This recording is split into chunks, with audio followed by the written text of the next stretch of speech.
watch a movie, but it's so boring. It's so hard to watch movies these days. Um, I was thinking I don't really have anything to journal about. Then I was thinking I have like a lifetime worth of journaling to do. And what I was thinking about is prayer. I was talking to my friend, and she has a business coach who's very religious. So he was telling her to basically ignore synchronicity or angel numbers because it's demonic. So you have to rebuke it. Like she was seeing 666. It would freak her out. And I was like, 666 doesn't mean the devil's here. It just means to pay attention. It's a warning to be like, either pay attention to your thoughts or like um, rethink your direction. As far as I can tell, obviously, it could mean the devil's here. Fucking, you know. Today must be significant somehow. I saw the number 333 so many times today. Um, and I was on the phone with my friend telling her about it. And as I was on the phone, I was ordering something online, and my uh, confirmation number was 33336. And then just now I bought something else, and it was 777. So, I mean, 20 or 30 times in a day, it's a significant amount. And I when I left the house this morning, I saw four eights, 888, 8. And although nothing like, I don't think anything significant happened today, I had a kind of like an easy day. I have to make note of these things. Because what if there's a connection later and then you get to follow the breadcrumbs? It's weirder if nothing happens. So what am I being told? Like so here's the other thing is I said I listened to these bullshit tarot things. So one starts playing, and she says you might be seeing the number 333 a lot today when I'm seeing 333 a lot. And 333 has always been something like I don't really understand what it means. And she said it means you're receiving divine guidance. And that explanation makes more sense to me than any other, because when I Google it, it's like self expression, creativity, some wishy washy bullshit. So divine guidance makes sense because I did like an hour and 40 minutes about like a specific trauma that was very formative for my spiritual journey. Uh, and deciding to turn the other cheek and write a check to the people who I considered abusing me and using me, which was a very hard thing to do, if you can imagine. The hardest thing you can do, I think. Um, and everybody in my life, especially the people that knew them, were like, you'd be better off burning the money. Don't do it. They're going to waste it. And this is like, I know that. I know that this is a spiritual lesson. And, you know, when I was initially becoming, um, or at least when I was initially searching for direction as far as what does God want me to do and what is God and stuff like this, I started meeting vocally religious people, and there were people like, "Oh, don't worry, they're going to hell. There's no question they're going to hell," and all this stuff. And I was like, "That's that. I'm sure they wanted me to go to hell. They sent me there, frankly, for a little bit, but um, that doesn't make me happy. I don't want that for anybody. So I thought me doing this thing would teach them something. Possibly 1% chance, maybe less than that. But I also thought it was necessary for my spiritual growth to walk the walk rather than just talk the talk. And it was a big lesson because as I was giving my spiritual energy, hating these people, my life suffered. So like business was cut in half. All my like savings was basically gone. I had to start over. And I didn't have, if you ask, the average person, they don't have answers for these types of things. How do you recover from something like that? And the answer clearly was it's a spiritual lesson. There's a spiritual answer. And I've relearned this lesson in different ways. So I know that it's the case. I know that it works this way. So when I think of prayer and how to pray, so my friend was saying like, oh, this business coach was saying like, please God do this, please God do that, and I'm like, that's wrong. It says it in my book. It says Neville Goddard says it like you're supposed to pray in a way like you have the essence of God. So when you say please God, you're negating your own divinity and you're saying God's outside of you. So already you're coming from a low vibrational place. And in this universe where you are God, you're supposed to pray in the present. So thank you, God, for solving this problem. Thank you, God, for blessing my life. Thank you, God, for the financial blessings. Thank you, God, for showing me and giving me love. Bring the future into the present, and then feeling is the secret. Feel as if you have the thing that you want, the financial freedom, the love, the relationship, the whatever.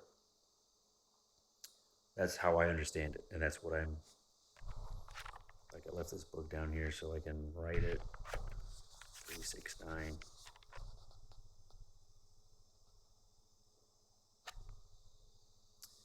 So prayer, um, as she's telling me what this guy's saying, I'm immediately apprehensive because, you know, I've made my stance clear on organized religion. Um, I know who wrote the Bible, so I don't, you know, trust it wholeheartedly. And then he was saying angel numbers and shit don't mean anything because it's not in the Bible. It's like this guy really doesn't know his shit because there's tons of information on this on the internet. Like the Bible, they'll have specific verses that relate to numerology because the people who wrote the book believe in numerology and wrote the book on numerology, quite literally. So, um, coming from like a follower and you know, uh, not in a, not in a. I'm not trying to be holier than thou, but he's doesn't fucking know. You know what I mean? He doesn't fucking know. Um, if you start your basis of reality from the Bible is the truth, and then try to justify it, I know you're an idiot. You know what I mean? You're desperate for meaning. You're desperate for someone to give you what you don't already have. So what the fuck was that?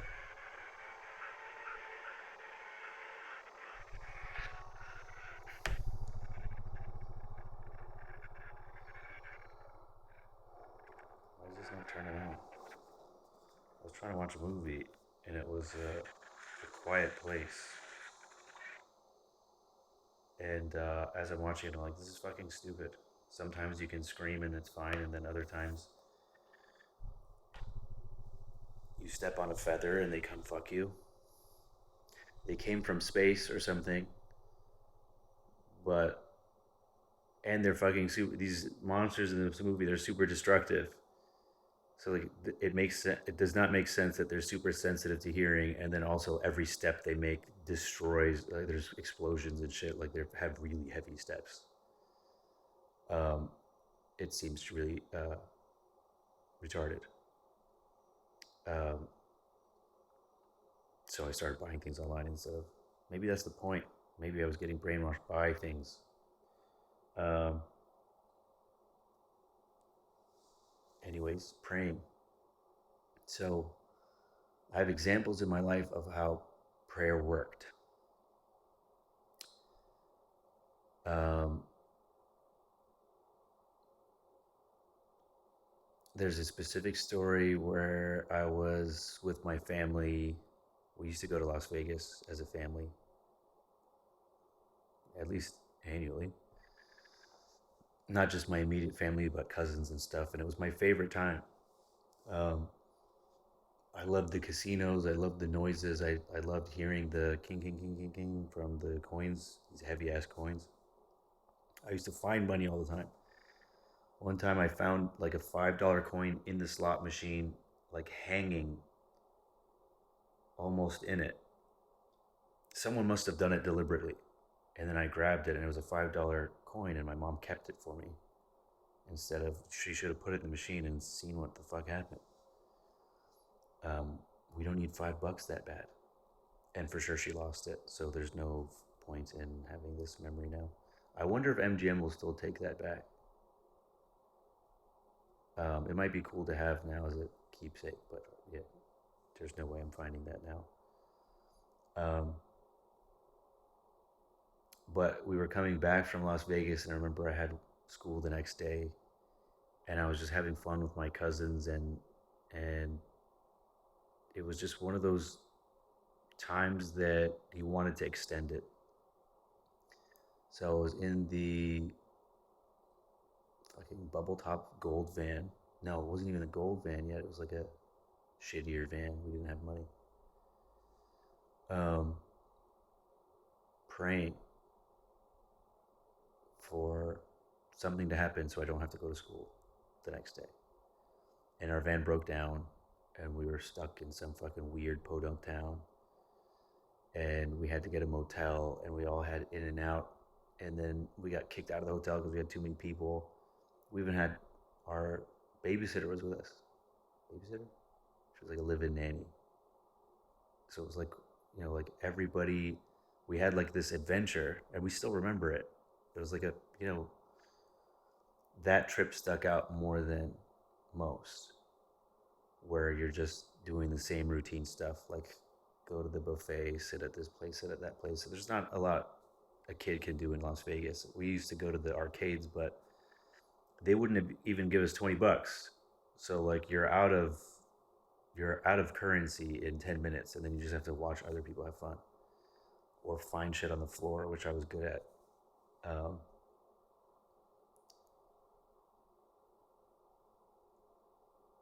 I remembered a story just now.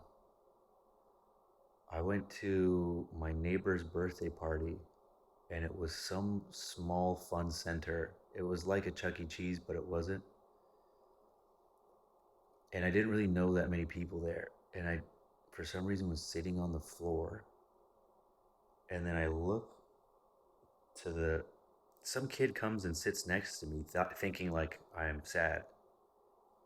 And then I look in between us, and there was a hole in the wall. And I reach in, and there was someone had been putting their tickets in there. So I found like a cache of tickets, and then this faggot just comes and starts stealing my. He's like, "Hey, what's up, man?" And then when I see it and grab it, he starts grabbing some too. It's like that was fucking. I sat here, not you. I think it might have been his. Now that I think about it, I don't remember his name. He went to my school, but I don't remember. Um,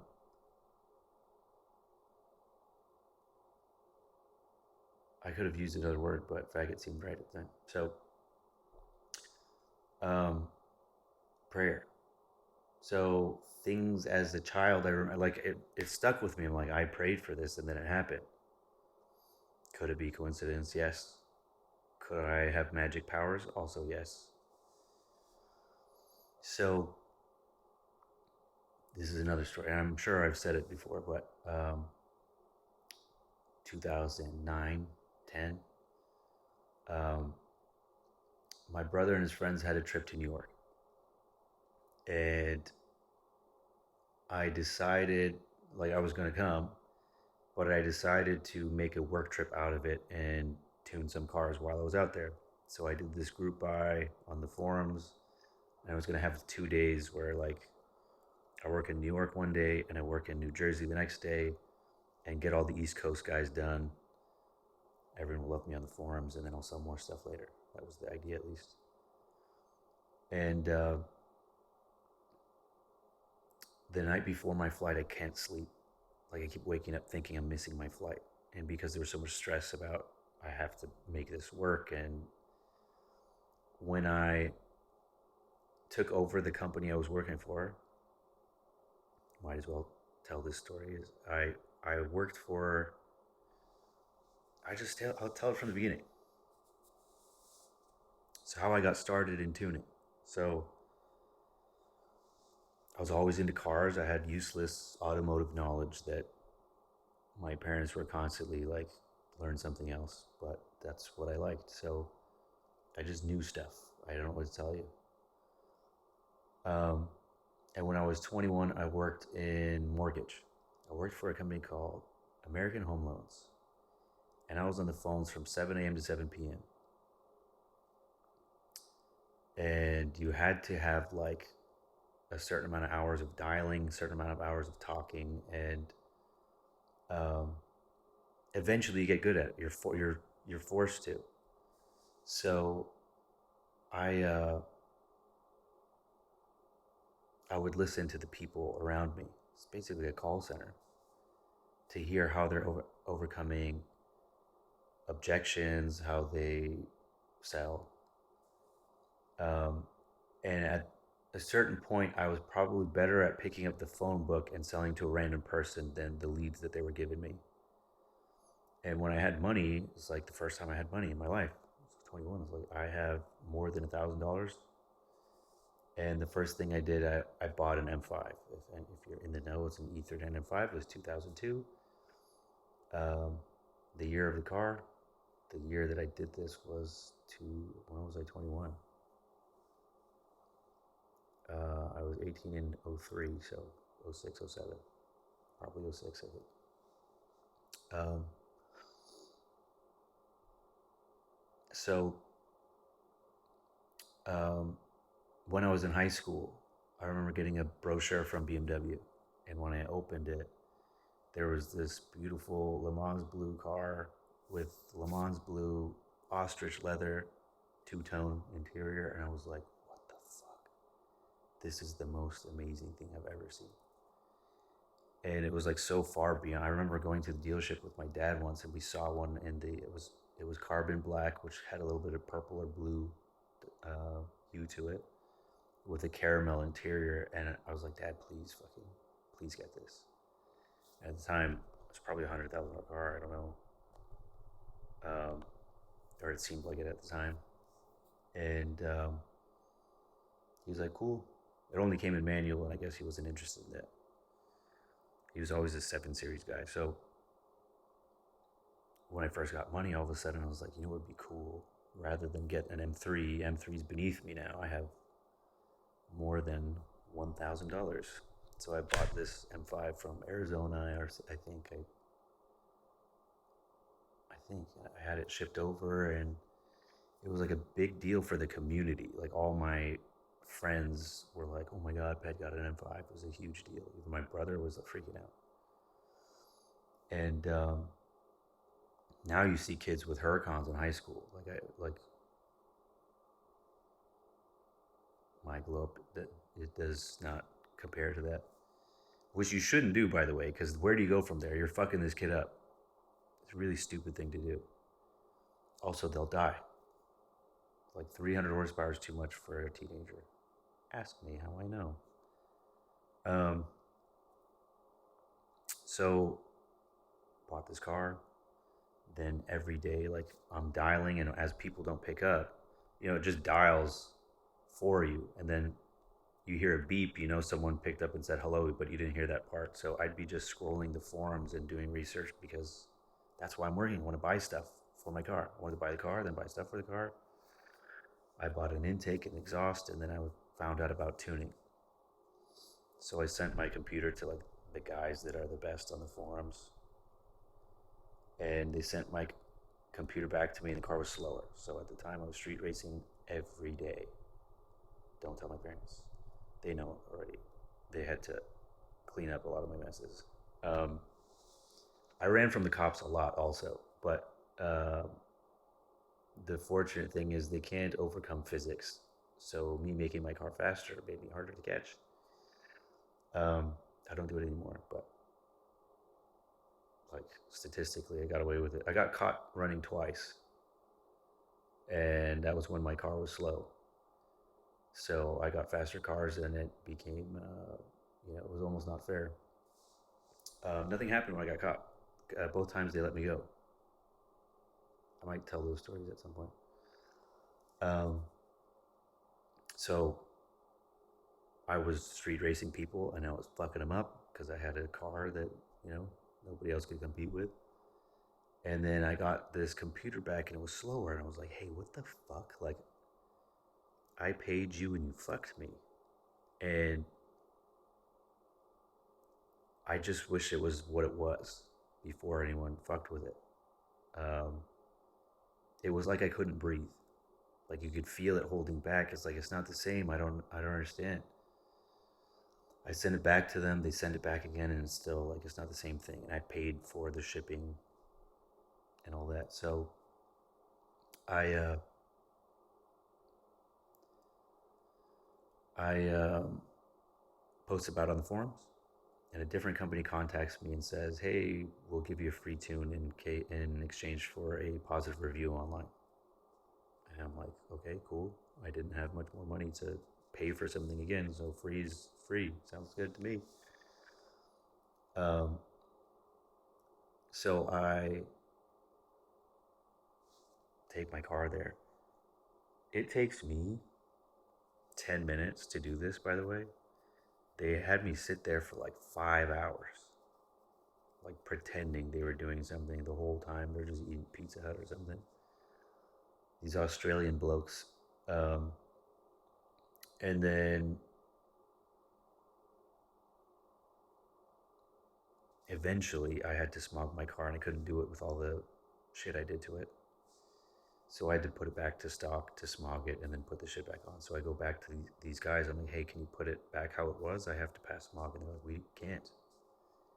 I was like, "What do you mean you can't? Am I supposed to sell the car? I can't even sell the car if I can't smog it." And then they upsold me like, "Oh, maybe we can do it this way, and then um, it'll be like, I don't know." He wanted to charge me more money. I was like, "I see what's happening here. Okay, we'll do that, but fucking, I just need my car." So I dropped my car off on like a Monday, and come Friday, I'm like, "Hey, this was supposed to be a 1 day thing. Where the fuck's my car?" And at the time, that's all I cared about. And the owner of the company was like, "I'm actually driving your car right now." And I was like, "You're what now?" He's like, "Yep, I'm driving your car. I'm gonna sue you. There's no record of you buying a tune, and you stole it." And I'm like, "How do you steal a tune?" I was like, "You guys fucking contacted me." Like, told him the story. He's like, "Oh, I'm sorry. Our tuner's stealing, doing jobs on the side. My manager's retiring. I'm trying to pick up the pieces, and I thought you were one of these ghost tunes," he called it. By the end of the conversation, he offered me a job. I had just finished my bachelor's, and from the conversation, we were talking about just like players in the industry and just the random bullshit I know about cars. And he was like, "You're perfect. Are you interested in learning how to tune?" I was like, "Yes." It's like finally something I want to do. So the company was fucked. These feral Australian people were fighting each other and stealing from each other, and everybody's lying and fake. And I didn't know the fuck's going on. They sent me to Australia to learn how to tune from their master tuner, who was on probation for attempted distribution of whatever ice is. I don't know if it's meth or something else, um, which also means he's using that. So I sat there trying to learn from the guy. Like, he'd be scrolling, and if you look at what I do for a living, it looks insane. You're just looking at a screen of numbers. It doesn't make any fucking sense. And I'd be like, "Hey, Bill, what'd you just do there?" And he's just hitting page down, like drooling.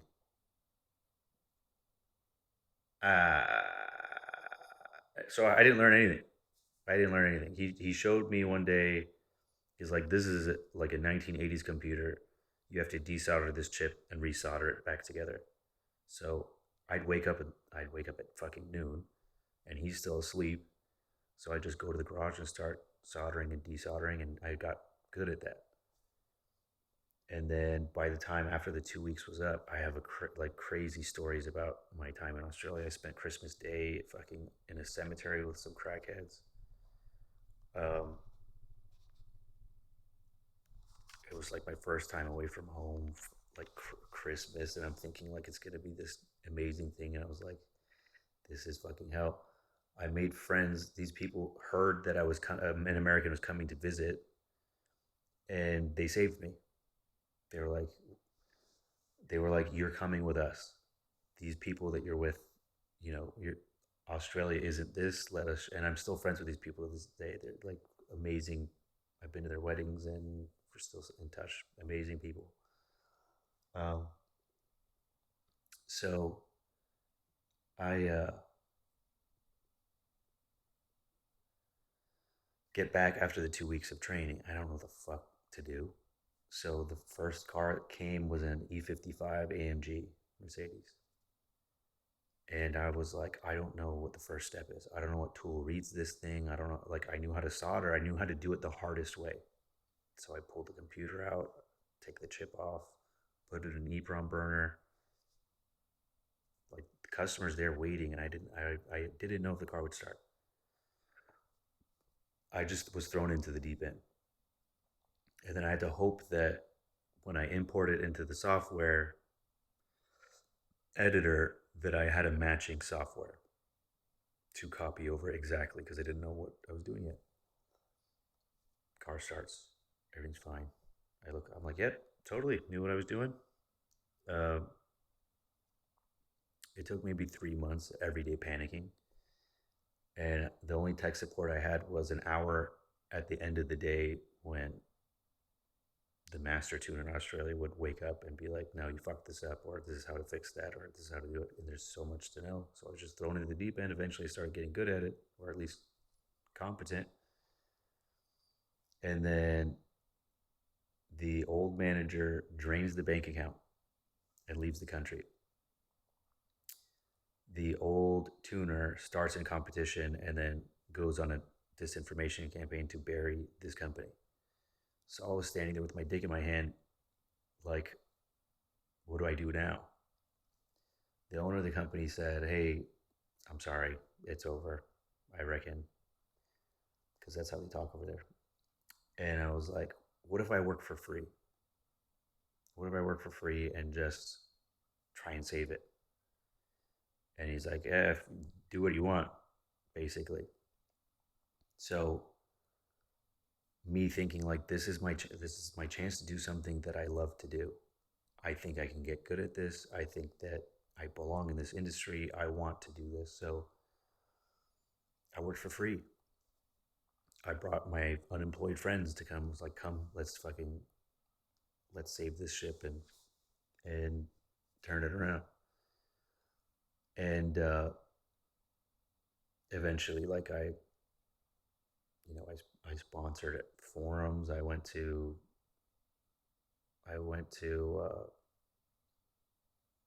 SEMA. I went to like sponsor events and stuff like this just to get the name out there, and eventually became pretty good. Um, the owner of the company was working against me the whole time because he's retarded and bored, and I had all these wars of people trying to destroy the company still. And it's why I'm not on is why I'm not on forums and I don't advertise in forums now. Is I'm done with it. At that time, I was really hungry, so like I'm posting every day, and then people have brand loyalty to a certain brand, and they just talk shit on you, just you know, without any knowledge, just trying to defend the brand that they like. And I would lose sleep over it, so I don't care. I'm not on the internet now. Eventually, and you can Google it if you want, look it up. If you look up Power Trip, the company I worked for, now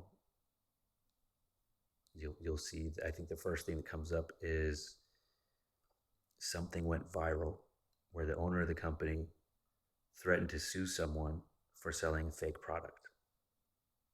Like imagine I buy like a fake iPhone and sell it online, and he's like, "Is this a fake iPhone?" And the guy's like, "Are you interested in buying it? If not, fuck off." And he's like, "I'm going to sue you for copyright infringement." He's like, "Are you Apple? Like, who the fuck are you?" And this thing, Jalopnik picked it up. It went viral overnight. Like he calls me panicking the next day. He's like, "I reckon there's a problem. We got trick fact. He's trying to defend himself. I was like, "What happened?" The phone stopped ringing. The last like 2 months I worked at the company, we had one sale that was a Hyundai. I don't even know what model. I didn't know I could do those. And then everything else was just something that M5 tunes. So I became so proficient at tuning my own car that I became famous for it. I still do tunes for that model today, and it was my personal reputation. So these guys that had an agenda against the company and me tried to shit on me on the M5 board, and they were like, "Fuck you, we know Matt. We don't know you." It's like Matt is taking care of us. Like I did everybody's car. I've probably tuned more of these than anybody on the planet. Um,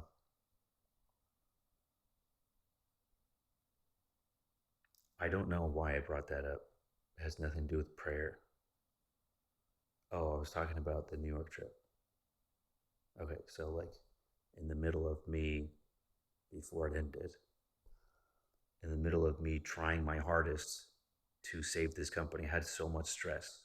I had all these people trying to bury the company. I had the old manager report the company to the EPA. I had the old tuner starting competition, and like I was getting death threats from people.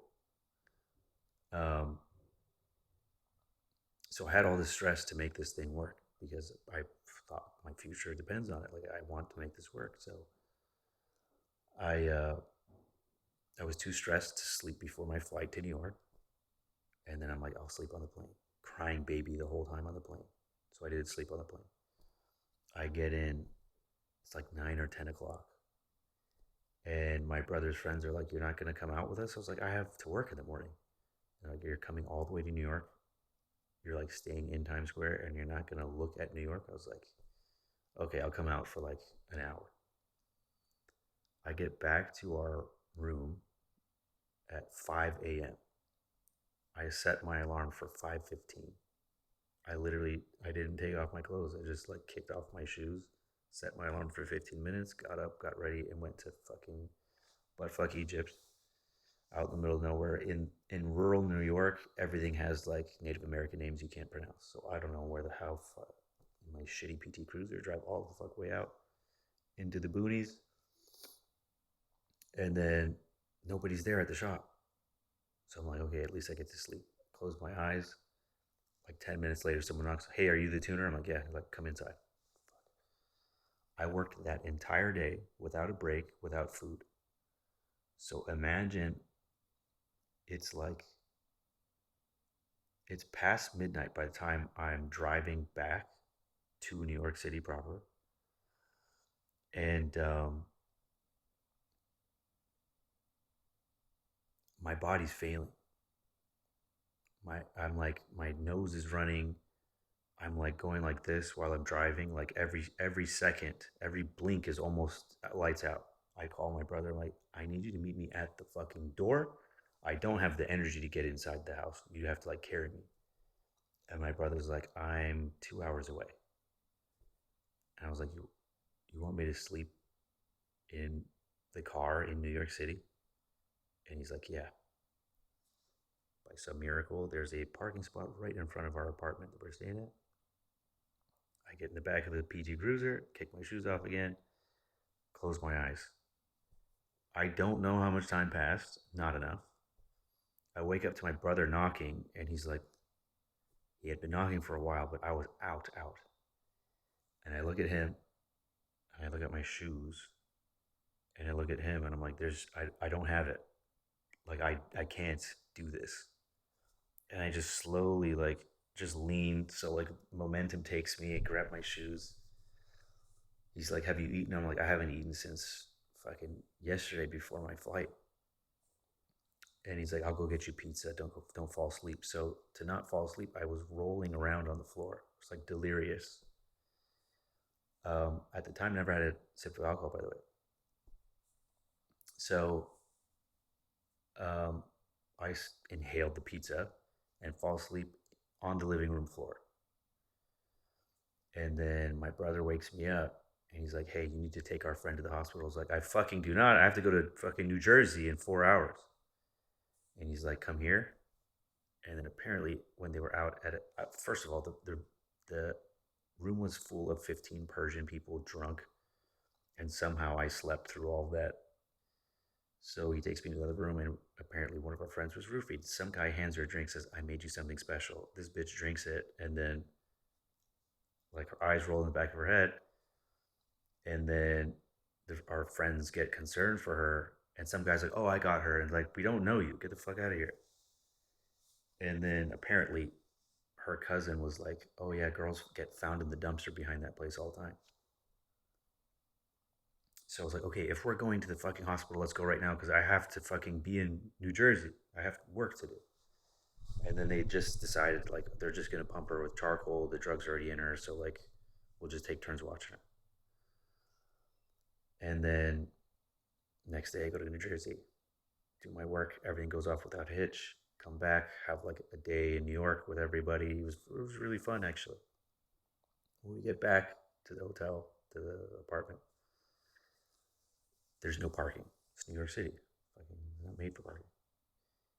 And when we park, my brother's like, just park here. There's a paper sign that says don't park here. And he's like, it's okay.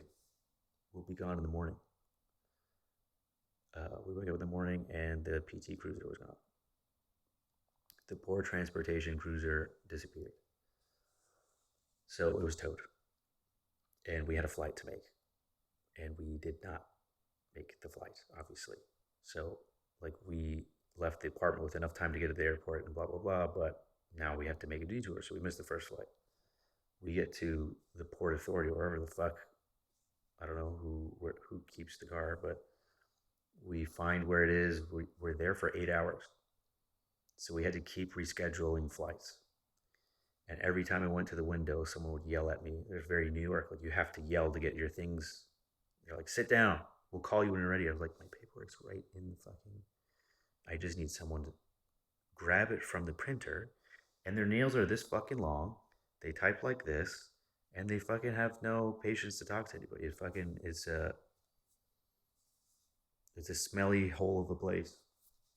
So I tell one lady, I was like, I've been here for 8 hours. I've seen three different shifts of black women with nails too long to type on a keyboard who don't want to help me.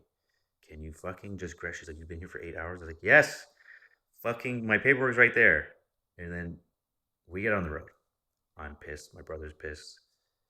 My brother became a libertarian or whatever the fuck he is now that day. Went from liberal to, okay, if this was a private enterprise, we would have been in and out. These fucking bitches wouldn't be here. Their nails wouldn't be allowed to be like this. They'd have to be able to type and shit like this, which is true. So we get in the car and we're driving to the airport. We have to go 15 miles or something of New York traffic to get there in 15 minutes and check our bag and get on the plane. So it's obviously not happening. So I have this idea philosophically, like to have a conversation with my brother. I'm like, do you believe in God? He's like, no. I was like, we grew up in the same house. I tend to believe the same thing you do, but every time I've asked God for help, like he's come through. And he's like, there's a logical explanation for it. I'm like, okay, well, we're not going to make our flight, right? Like he's on the phone with JetBlue to reschedule. I don't even know if JetBlue's around still, but he's on the phone with them to reschedule.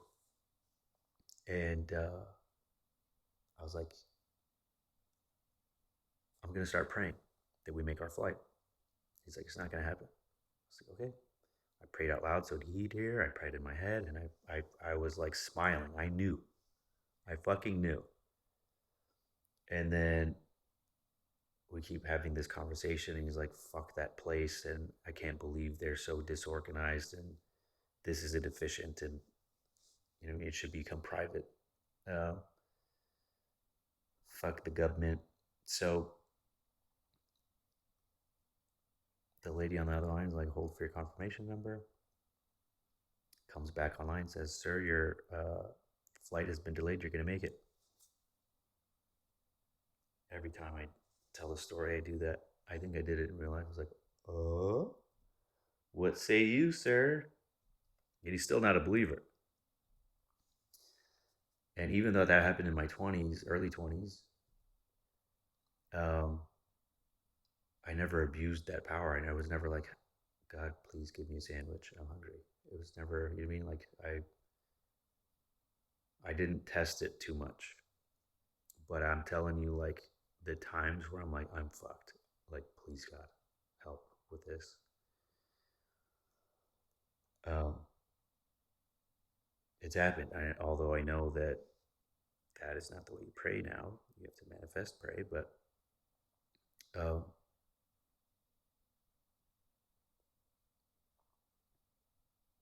after that breakup betrayal, um, I had just that was just the beginning of my dark night of the soul. So that was like the catalyst to start it. So then hell started, and I remember thinking that every time I think I know what direction I'm supposed to go in life, I'm wrong. And I asked God for proof He existed, and the clouds literally parted, and a beam of light came onto my body. I've told this story in more detail before, but that's the gist of it. And in that moment, I remembered the New York trip. I was like, okay, so like I've had this opportunity to be like, this is God answering, or it doesn't exist. And I've always, had the pessimistic because I couldn't see the pattern. I couldn't see that there's hope. I have the belief of the people around me, which is disbelief. Even the religious people don't believe. So I had an answer. So that meant that I'll never be suicidal. I'll never OD. You'll never hear a story of me killing myself. If you do, it fucking was not me. I know John McAfee said that before he fucking was not executed. Um, Famous words, right? But I knew that no matter how bad things got, I was like, okay, there's a floor here. I can't get too far lost. And I think having that assurance made me gamble quite a bit to understand the nature of reality and what I'm dealing with and what's going on here. Sometimes I'm watching TV or something like, what the fuck is this place? Like, I've seen so much crazy shit. Um, it's so bizarre that I could just sit here with my thoughts. I cannot be in a fucking wild panic. I've seen fucking nightmares. Like, you would not believe. Um, I believe that I've been able to see things so that I find my path, so that I keep a high vibration, so that I could guide others, so that I could be a pillar. There's too many preachers, there's not enough examples. And my goals in life, you know, all the people you see doing well, I examine all of them. All the people that you see, like I want what he has. I've gotten close to a lot of these people just to see what's going on. How did you do it? Did you sell your soul for this shit, or did you do it on your own? Or so I could see what's right and wrong, forge my own path if need be. So I see a lot of like I talked about it in my last one, is that a lot of high achieving males are very shitty people, and they achieve highly because it attracts women, superficial women who will, like, as soon as they pop a baby out, divorce you and take your money. Um, and in that sense, money can be definitely a curse. Um, but people are programmed these days to value. There's a certain amount of like safety that comes from a high achieving man. So like a woman feels like, okay, I'll never be destitute if I have this guy. I understand that. And if I was a woman, I wouldn't want some fucking average guy. I'd want a guy that is overachieving. Frankly, that's not a bad thing. But without having any other values and without valuing the quality of the person, obviously, like if you're into superficial shit, then when your value goes down, this fuck is gonna go stick his dick somewhere else. Maybe before you know, before you're expired. Look at DiCaprio. Um, so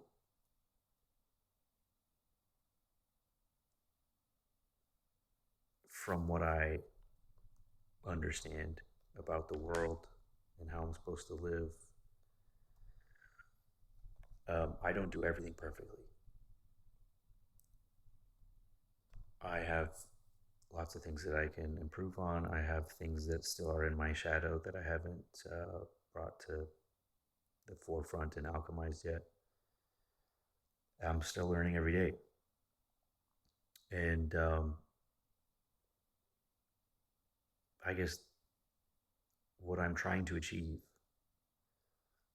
is stay true to myself, be authentic, but also overachieve, achieve things that nobody thinks is possible of me. So that when they ask, I had a conversation with my friend yesterday about business. His business is not just stagnant, but he's making like a significantly lower percentage of money than he used to. So he's like, I'm doing everything right. I'm like, well, are you? There must be something, because I was basically explaining, it was like it's a down economy and it's been down for a while, and the crypto bros don't have money, the stock market bros don't have money, and somehow I'm having a better year than ever before. Plus, I'm at half speed. I'm not trying. So there's a way to manifest, and I taught him like the Neville Goddard stuff that I've learned. Like I don't know why there's this tendency of people to be like, I want you to do well, but not better than me.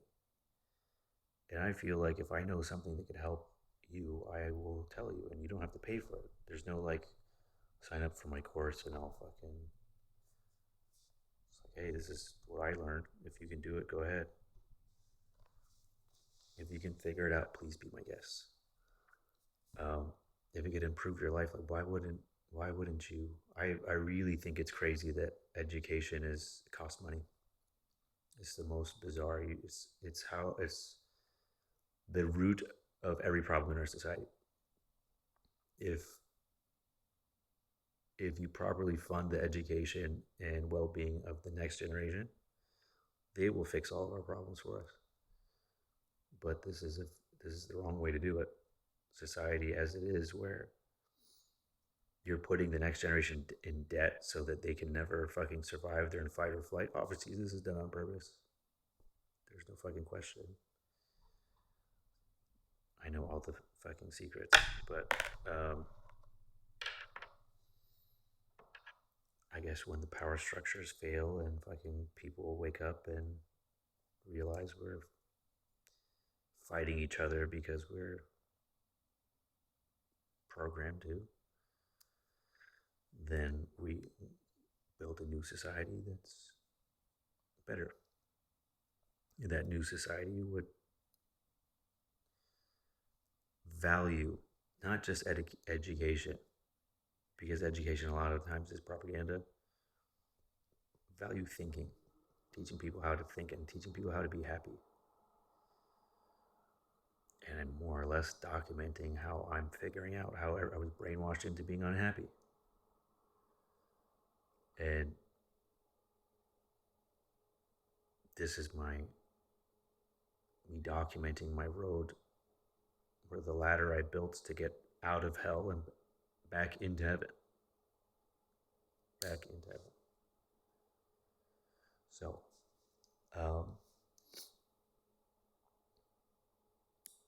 I find myself not praying to God as often as I should, especially for everything that I know. It's crazy that I'm not talking to God all the time, every day. I'll tell you something personal is that I had a very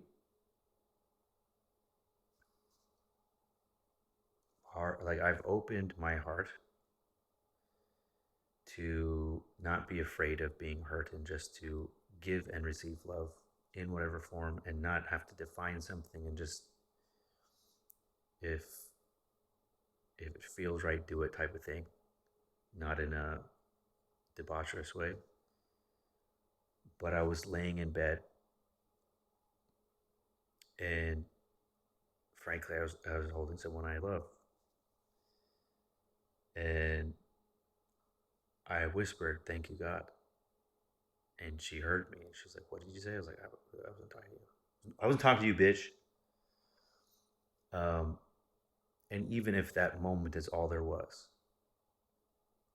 why not be thankful for the moment? Like what a nice thing to have, especially like in a life where frankly it's been missing most of the time. I don't let people touch me usually. I'll go years or months. Nobody like I don't like shaking people's hands. Even a fist bump is a little like Howie Mandel goes farther than I do.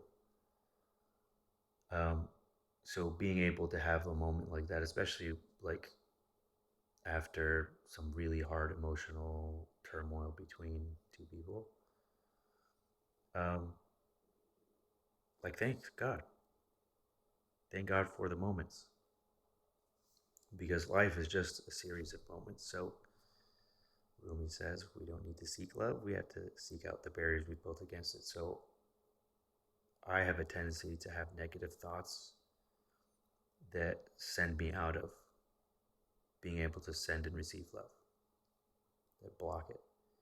I think that's one of the things that I've been learning. Um, I don't want to give too much information, but there's something that like tonight is happening that, or has already happened, frankly, that um, could or would send someone in my position into a frantic. I don't even know how to say it, and I don't want to be more specific, but I felt calm. I felt confident. Not just that, I saw so many synchronicities today. When I started this day, I was like sad. I felt really heavy and I journaled. And then all throughout the day, I was getting signs and synchronicities that everything's fine, like constant all day. Like my friend was like, "What the fuck? All this is today?" She sent me a meme. There's like a meme of like Ben Affleck looking tired. And it was like, when you see 444, the angels are saying, "You're doing great, keep going," but it doesn't feel like it. And it's showing him like, "Oh, fuck." And then I look in front of me, and the car in front of me had the license plate that said 444. I was like, and I sent it to her. I was like, "This is right now." It's like, what are the odds of that? So whatever's happening, I started praying to my spirit team, if there's a spirit team, to my ancestors, if there's ancestors, if it's like people I don't know, like, this is what I want. This is what would make me happy right now. Um, and thank you, God. Like, thank you, God, for everything that I have already. And thank you, God, for what's coming. So,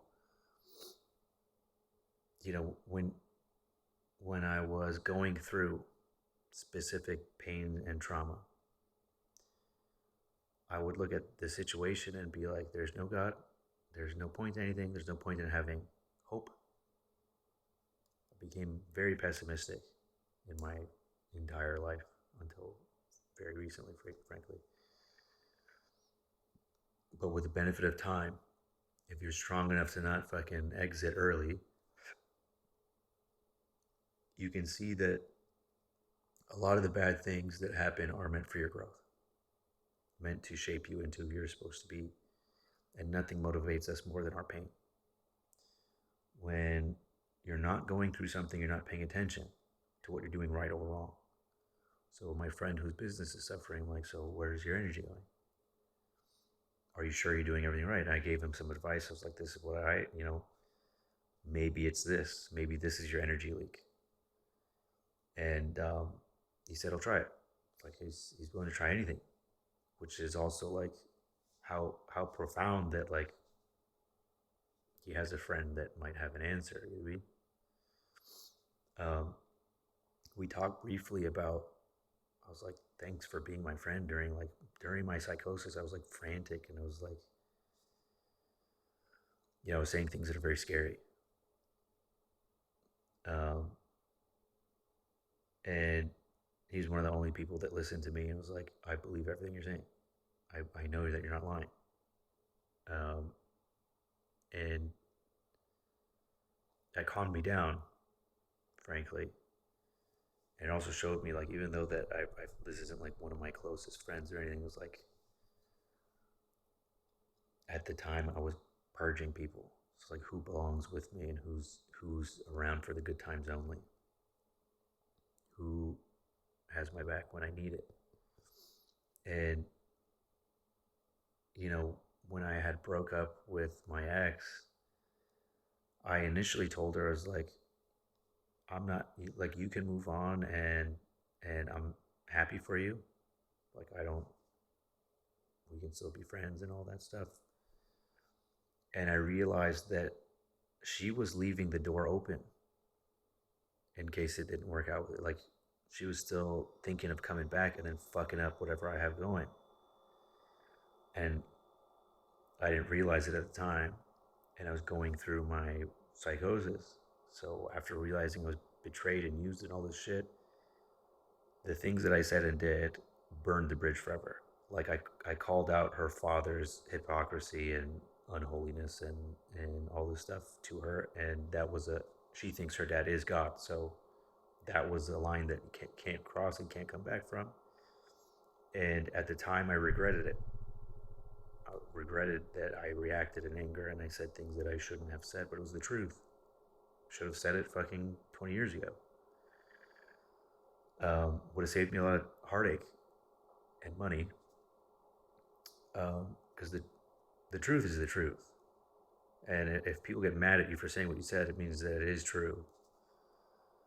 And me burning that bridge, I realized, it's like, thank God I did that. Thank God I had the psychosis and things fell apart. And I was like, I handled this wrong, or could I have done it any better? I needed to burn the fuck out of that bridge so these people never come back. Never have the balls to come approach me again. Because my dumbass would have forgave him. And they would have done the same thing to me and ruined my life, stole my potential for their own benefit. So there's no accidents here. I know it seems like it's all random and you're Mr. Magooing it through here, but everything happens for a reason. If you think about every synchronicity that you observe, will show you that you're exactly in the right place at exactly the right time, no matter how random you're trying to be. It's like you've already done it. It's like predicted. Um, you still have free will, but what I compare it to is like you are living a memory of what's already happened. So you do have free will. You can go in any, and all potentials exist. You can choose this yes or no, and it already exists, that path. Maybe there's alternate realities where you did this thing and you did that thing, and maybe that's why you get deja vu. I don't know, but no one can take your free will from you. Your spiritual energy is harnessed when you give it up. So giving it into AI and Tesla drive me everywhere. You're some fucking lady drowned in her Tesla. You have a button for a door. Go fuck yourself. Go fuck yourself. It runs out of battery. You can't get out. Cool. You're giving your autonomy away. Then if you die, it's fucking your fault, idiot. You fucking dummy. I have no doubt these are the rules of the universe. Um, and the power of prayer, whether you believe in God or not, or science or whatever the fuck. There's a Japanese researcher, I forget his name, but he would freeze water molecules after speaking to them, positive or negative, and then he would show the shape of the molecule change. So when you pray over your food, pray over your water before you consume it, it does something. It doesn't mean you have to call it Jesus. It doesn't mean you have to say amen. All that shit doesn't matter. Your intention, your thought, literally changes the world around you. How fucking bizarre is that? And what are you doing with your superpower? Scrolling fucking TikTok. You're literally fucking Harry Potter. And you're doing nothing with it. I'm manifesting shit. Watch me.